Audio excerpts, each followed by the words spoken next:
వీక్షకులందరికీ నమస్కారం. జనవరి నెల 5వ తారీఖు లగాయతు జనవరి 11వ తారీఖు వరకు ఉండేటువంటి గ్రహగతుల ఆధారంగా ద్వాదశ రాశుల వారికి ఈ వారం ఏ విధమైనటువంటి శుభాశుభ ఫలితాలు కలగబోతున్నాయో ఈ కార్యక్రమం ద్వారా తెలుసుకుందాం. కుంభరాశి వారికి ఈ వారం గత వారం మాదిరిగానే అనుకూలమైనటువంటి ఫలితాలు ఉన్నాయి. అయితే మనం చెప్పాం, ఎక్కువ గ్రహాలు యోగిస్తూ ఉన్నటువంటి రాశి కుంభం. ఎందుకు? జన్మరాశి యందు శుక్రుడు, జన్మరాశి యందు చంద్రుడు, లాభస్థానమందు రవి బుధులు, రెండవ స్థానమందు రాహువు, అలాగే 6వ స్థానమందు కుజుడు. అంటే మెజారిటీ ఆఫ్ ప్లానెట్స్ 9 గ్రహాలలో 6 గ్రహాలు యోగిస్తూ ఉన్నటువంటిది కుంభము. కాబట్టి ఖచ్చితంగా వీళ్ళకి బాగుంటుంది. ఇప్పుడు ఉన్నటువంటి పరిస్థితులన్నీ కుంభరాశి వారికి చాలా ఫేవర్గా ఉంటాయి. ఒరిజినల్గా ఏదో ఒక ముళ్ళ కిరీటం పెట్టుకున్నట్టు ఉంటుంది. కిరీటమే కానీ ముళ్ళతో పెట్టుకున్నటువంటిది. ఇది జరిగేటువంటివన్నీ కూడా చాలా జాగ్రత్తగా ఉండాలి. ఇదన్నీ మనం ఏదో చూడండి, ఒక సామెత చెప్పినట్టు కళ్ళు మూసుకుని పిల్లి పాలు తాగుతూ ఉంటుంది. ఈ క్షణానికి మనకి ఇది జరిగిపోతోంది కదా అనేటువంటి ధోరణిలో ఎప్పుడూ ఉండద్దు. ఇప్పుడు మీ టైం బాగుంది కాబట్టి మీరేం చేసినా చెల్లుతోంది. మీ టైం బాగాలేని రోజు వచ్చినప్పుడు మాత్రం ఈ గ్రహస్థితిలో వ్యతిరేకమైన పనులు చేస్తే మాత్రం ఇది దెబ్బ కొడుతుంది. కాబట్టి 1-2 సార్లు ఆలోచన చేయండి. ఇప్పుడు మీకు సమయం అనుకూలంగా ఉంది. అటు ఉద్యోగంలో కానీ, వ్యాపారంలో కానీ, కుటుంబంలో కానీ మీరు ఏం చేసినా చెల్లుతూ ఉంటుంది. ఆర్థికంగా పరిస్థితులు బాగున్నాయి. ఎప్పుడూ ఖర్చు పెట్టేదానికన్నా ఎక్కువ ఖర్చు పెడుతూ ఉన్నారు, లగ్జరీగా ఉన్నారు.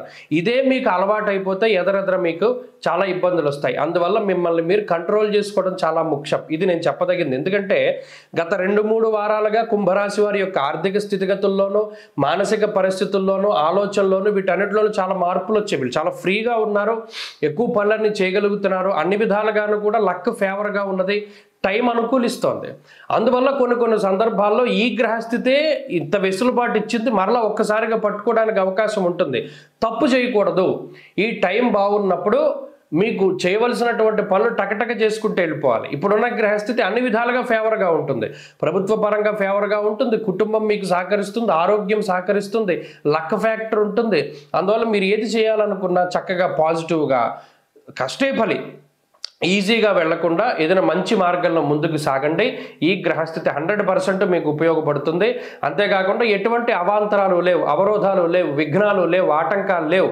ప్రతి చోట కూడా అంటే మీ హెల్త్ బాగుండడంతో పాటు మీ కుటుంబ సభ్యుల హెల్త్ సహకరించడం.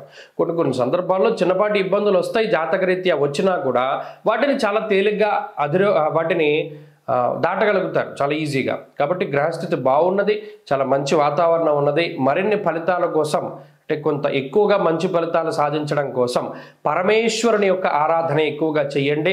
శనివారం నాడు శివాలయానికి వెళ్ళి సాయంత్రం పూట నంది దగ్గర దీపం వెలిగించండి. ఇది చాలా మంచి విషయం. అలాగే ఈ వారంలో కలిసి వచ్చేటువంటి రోజు ఆదివారంగా చెప్పవచ్చును. అదృష్ట సంఖ్య 1, అదృష్ట వర్ణము లేత ఎరుపు రంగు.